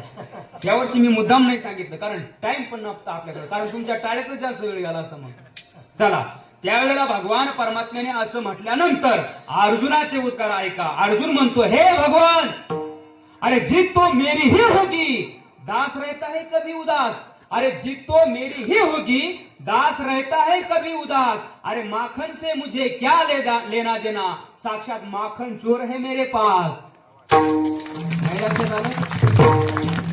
अर्जुनाने काय सांगितलं? अरे माखन से मुझे क्या लेना देना. माखन कोण घेऊन गेलाय?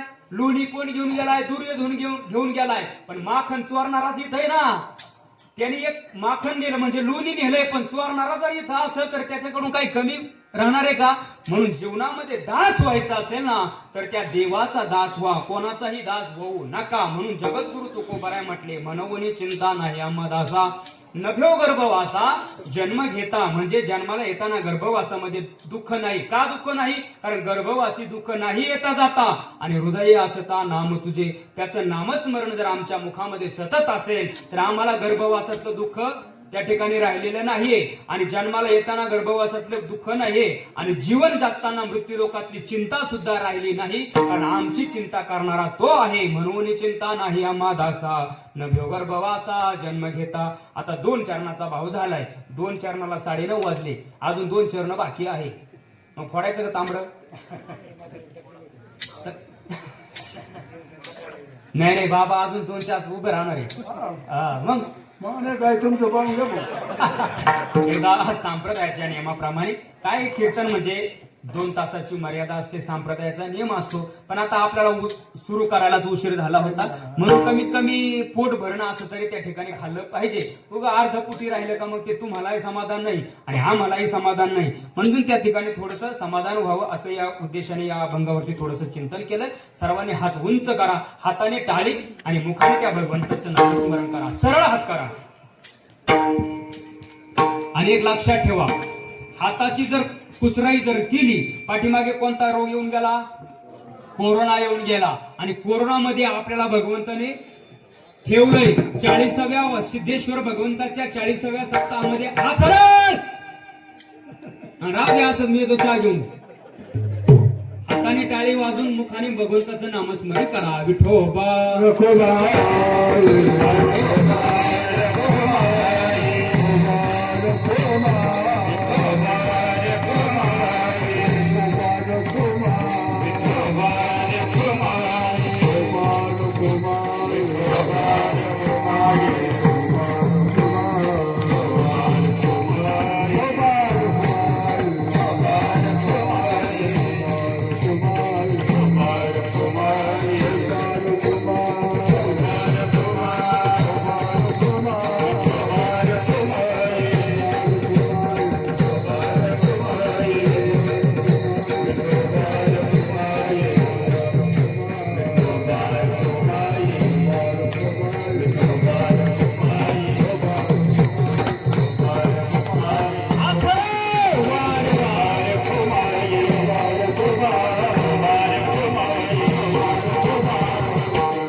लयच भारी उतरणे घेतली भाऊसाहेब महाराजांनी. घ्या हात खाली. हा आता एकदा संप्रदायाच्या नियमाप्रमाणे पंढरीश्वर पांडुरंग परमात्म्याचं आपण भजन केलं. पण त्या भगवान सिद्धेश्वरांच्या दरबारामध्ये आपण आहोत ना, त्या सिद्धेश्वर परमात्म्याचं सुद्धा एकदा हाताने टाळी वाजून आणि सगळ्यांनी पाठीमागे तुम्ही म्हणायचंय. इकडं कुणीच म्हणणार नाही, तुम्ही म्हणायचंय. थोडा विकू दे. तुम्ही पाठीमागे म्हणायचं आहे. त्या भगवान शंकर परमात्म्याला कैलासामध्ये आवाज गेला पाहिजे एवढं मोठ्याने भजन म्हणायचं आहे. आणि जर तुमची हाक त्या परमात्म्याने ऐकली, कारण तो भगवान परमात्मा कुठे राहतो? कैलासामध्ये आहे. कैलासाचा देव भोळा चक्रवर्ती, तो कैलासाचा देव आहे. हाताने सर्वांनी हात वर करा परत. आणि तुम्ही पाठीमागे म्हणायचं आहे. माझ्या पाठीमागे आपल्या दोघातच आहे. ओम नमः शिवाय, ओम नमः शिवाय, हर हर भोले नमः शिवाय. मोठ्याने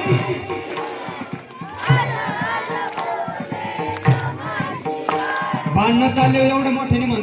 भांडणं कमी एवढ्या मोठ्याने असतात का तुमचे? मोठ्याने म्हणा, मोठ्याने. हा नमः शिवाय, ओम नमः शिवाय, हर हर भोले नमः शिवाय.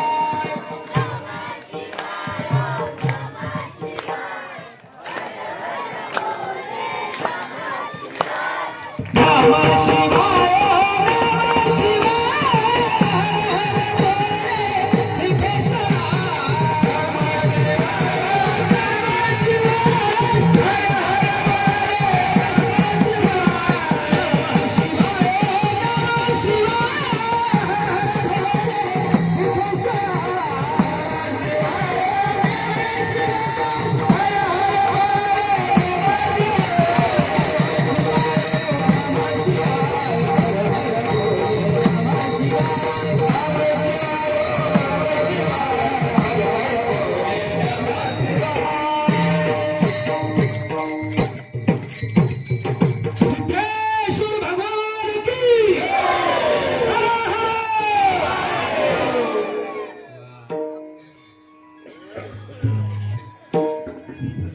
भोळे भाविक हे जुनाट चांगले, होय तैसे केले भक्ती भावे.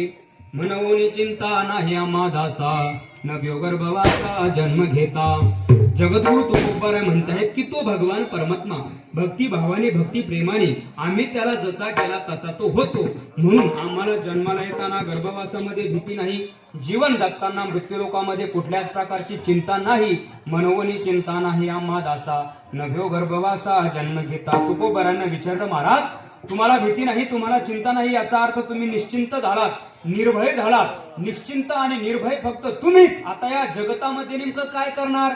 महाराज म्हणतात की त्या भगवान परमात्म्याच्या जीवावर आमच्या मनाला वाटेल तेव्हा वैकुंठाहून या मृत्यूलोकामध्ये येणार, भक्तीचा डांगोरा पेटवणार आणि सर्व सुखाचा सर्व काही उपभोग भोगणार. आपुल्या इच्छे करू गा दारोळ आणि भोगो सर्व काळ सर्व सुखे. आणि महाराज हे 3 प्रारब्ध प्रामुख्याने सांगितले जातात. कोणते कोणते? स्वइच्छा प्रारब्ध, अनिच्छा प्रारब्ध आणि परेच्छा प्रारब्ध.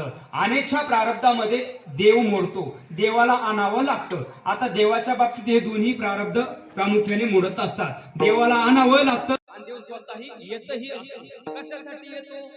3 कारण सांगितले. कोणते कोणते? भगवान परमात्मा गीतेमध्ये सांगतात, यदा यदा हि धर्मस्य ग्लानिर्भवति भारत अभ्युत्थानम धर्मस्य तदात्मानं सृजाम्यहं परित्राणाय साधूनां विनाशाय च दुष्कृतां धर्म संस्थापनार्थाय संभवामी युगे युगे. भगवान परमात्म्याने सांगितलंय की धर्माला जेव्हा ग्लानी येते त्यावेळेला मी अवतार घेतो. कशासाठी अवतार घेतो? दृष्टांचा नाश करण्याकरता अवतार घेतो. भक्ता राखी पायापाशी आणि दुर्जनाशी संहारी, याच्यासाठी मी अवताराला येतो. भक्तांचं सांभाळ करण्याकरता येतो आणि धर्माचं रक्षण करण्याकरता येतो. धर्म रक्षावया अवतार घेसी आपल्या पाळीसी भक्तजना. या 3 कारणाने भगवान परमात्मा येतो. म्हणजे भगवंताला आणावं लागतं आणि तो स्वतः येतही असतो. तुम्हा आम्हाला यावंच लागतं, कर्म करावंच लागतं आणि कर्म करून मरावंच लागतं. पण संत महात्मे वाटेल तेव्हा येतात, वाटेल तोपर्यंत राहतात, वाटेल तेव्हा जातात. जगद्गुरु तुकोबर आहे, किती वेळा आले? 3 वेळा आले. कोणासाठी आले? संताजी महाराज जगनाडे यांच्यासाठी एकदा आले, स्वतःची कन्या भागीरथी तिच्यासाठी एकदा आले आणि निळोबारायांसाठी सुद्धा आले. तुकोबारे आले. बरं, किंवा नाथ महाराज किती वेळा वर जाऊन खाली आले? 3ऱ्यांदा स्वतः नाथ बाबा गंगा मातेमध्ये जल समाधी त्या ठिकाणी त्यांनी घेतली. म्हणजे येतो जातो आम्ही हे म्हणण्यामध्ये स्वतंत्रता फक्त संतांच्या बाबतीत आहे, तुमच्या आमच्या बाबतीत नाही. म्हणून तुकोबाराय म्हटले, आम्ही त्याचं दास्यत्व केलेले असल्यामुळे आम्हाला आता कुठल्याच प्रकारची भीती चिंता शिल्लक राहिली नाही. आमच्या मनाला वाटेल तेव्हा वैकुंठाहून या मृत्यूलोकामध्ये येणार, भक्तीचा डांगोरा पेटवणार, नवे नवे आडरानाने धावणार हे जग आहे ना, त्याला सन्मार्गाला लावण्याकरता आम्ही त्या ठिकाणी आलो. आम्ही वैकुंठवासी आलो. याची कारणाशी बोलिले जे ऋषी साच भावे वर्तया. म्हणून तो भगवान परमात्मा आम्ही त्या भगवंताच्या कृपेने येतो जातो. ही स्वतंत्रता आमच्या जीवनामध्ये आम्हाला प्राप्त झालेली आहे. म्हणून आपली आईचे करू दारोळ आणि भोगू सर्व काळ सर्व सुखे. आणि मग शेवटी महाराजांनी विचारलं, महाराज हे सर्व तुमच्या जीवनामध्ये घडतंय तरी कसं? लोकांनी तुकोबारांना विचारलं, हे तुमच्या जीवनामध्ये घडतंय तरी कसं? महाराज म्हटले, घडतंय ते असं की तो भगवान परमात्मा आणि आम्ही आता इतके एक झालेलो आहे, इतके एक झालेलो आहे की तो भगवान शंकर परमात्मा आम्हाला विसरत नाही आणि आम्ही त्याला सुद्धा आता विसरत नाही. एवढा एक जीव आमचा झालेला आहे. अभंगाचा शेवट. तुका म्हणे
चिंता नाही आम्हा दासा नभ्यो गर्भवासा जन्म घेता अगदी अल्पशा अल्पशा वेळेमध्ये या अभंगावरती चिंतन करण्याचा मी प्रयत्न केला. आज खऱ्या अर्थाने माझी तब्येत जरा थोडीशी नादुरुस्त होती, पण इथं आल्यानंतर ती वेगळी ऊर्जा असते.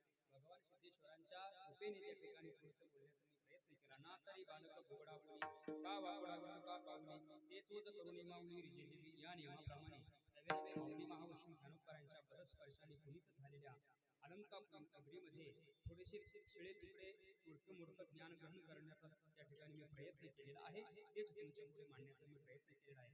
गुरुवर्य शंकर महाराज पांचाळ असतील, त्याचप्रमाणे पैठण निवासी रखमाजी महाराज नवले असतील, त्यांच्या श्रीफारविंदातून जे काही ग्रहण केलं ते तुमच्या पुढे मी मांडण्याचा प्रयत्न केला. या अभंगाचा भाव असाच असेल असं माझं अजिबात मत नाहीये, पण या ठिकाणी या अभंगावरती अगदी थोडं मोठं बोलण्याचा मी प्रयत्न केला. मी तुमचाच आहे, तुमचं लेकरू आहे. जरी काही थोडंफार वाकडं तिकडे एखादा शब्द तुमच्या वर्मी लागेल असं जर माझ्या मुखातून गेला असेल तर आई वडिलांच्या अंतःकरणाने मला क्षमा करावी. आज या ठिकाणी सर्वच महाराज मंडळी आहेत, सर्वांचं नाव घेणं शक्य नाही, वेळ भरपूर झालेला आहे. बरेच पाहुणे मंडळी देखील या ठिकाणी आलेले आहे. आमच्या होळकर महाराजांवर प्रेम करणारी सर्व तरुण मित्र मंडळी आहे. आपल्या गावची प्रेरणा प्रतिष्ठानची ही सर्व तरुण मित्र मंडळी आहे. आणि महाराज एक गोष्ट प्रामुख्याने सांगून जाईल, इतर कार्यक्रमामध्ये त्या ठिकाणी तुम्ही जा अगर नका जाऊ, पण या अशा धार्मिक कार्यामध्ये त्या ठिकाणी आपल्या गावचे तरुण खरंच त्या ठिकाणी अतिशय तन्मन धनाने सामोरे येत आहेत. एकदा या सर्व तरुण मंडळींसाठी जोरदार टाळी झाली. कारण परमार्थ हा तरुणांचा आहे दादा. मी नेहमी सांगत असतो, परमार्थ करायचा असेल तर तरुणपणातच केला पाहिजे. का केला पाहिजे? एकच वाक्यामध्ये सांगून जाईल, अरे जवानी आहे तरुण, अरे जवानी आहे तरुण, काळ पाहतोय वरून, अरे काळाच्या नियमानुसार प्रत्येकाला एक ना एक दिवस जायचं आहे घरून, अरे मेल्यानंतर सगळेच रडतील वरून वरून, पण तुला टाकतील ना पुरून, घे ना परमार्थ करून. कारण तरुण पण पुन्हा नाही ना घेऊन, कारण तरुण पण फक्त एकदाच मिळते. प्रत्येकाच्या जीवनामध्ये 4 पण येत असतात, तुम्हाला मी सांगितलेले आहे. पण या 4ही पणामध्ये अतिशय महत्वाचं पण कोणतं असेल तर ते म्हणजे तरुणपण आहे. म्हणून मला एवढंच सांगायचं आहे, आपला धर्म आपली संस्कृती जर टिकवायची असेल तर त्याची गरज आहे. तरुणांची त्या ठिकाणी फार मोठी गरज आहे महाराज. नाहीतर आताचे तरुण महाराज त्या ठिकाणी काही लालसेपोटी नको त्या धर्मामध्ये धर्मांतर करतायत सर. ही वस्तुस्थिती आहे.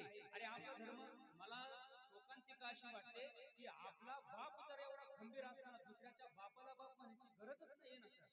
अरे आपला एवढा बाप जर खंबीर असेल, आपला धर्म आपली संस्कृती, आपला धर्म आणि संस्कृती जर एवढी खंबीर असेल, कारण हिंदू धर्म संस्कृतीपेक्षा कोणती संस्कृती श्रेष्ठ नाहीये. असा या जगाच्या पाठीवर एक धर्म हिंदू धर्म आहे की त्या धर्मामध्ये सर्वांना सारखाच मान आहे.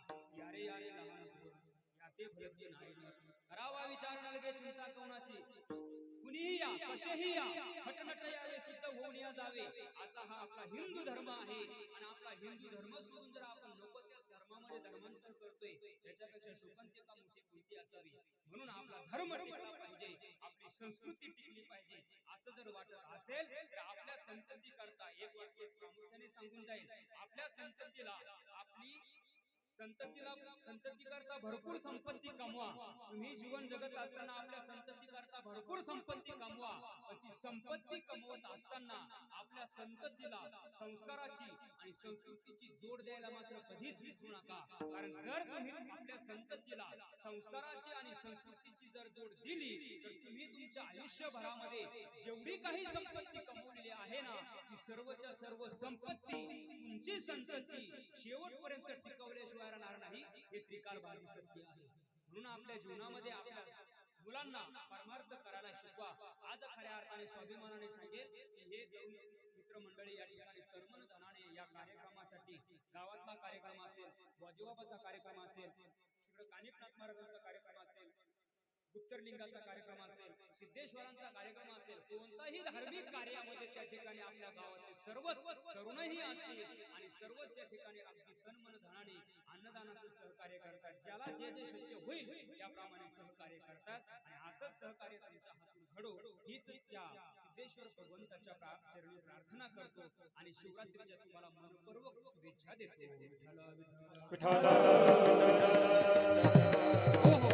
आधीचा वेळ झालेला आहे, म्हणून या ठिकाणी चाल झालेली आहे. या ठिकाणी सर्व भजनी मंडळ आहेत, आमच्या माता व भगिनी आहेत, सर्व श्रोते मंडळी आहेत, पाहुणे मंडळी आहेत आणि या ठिकाणी सर्व तरुण मित्र मित्रमंडळी आहेत सर्वांना त्या ठिकाणी खूप खूप पुनश्च एकदा शिवरात्रीच्या मनपूर्वक शुभेच्छा देतो आणि आधीचा वेळ झालेला आहे याच ठिकाणी सेवेला पूर्ण विराम देतो. ज्ञानेश्वर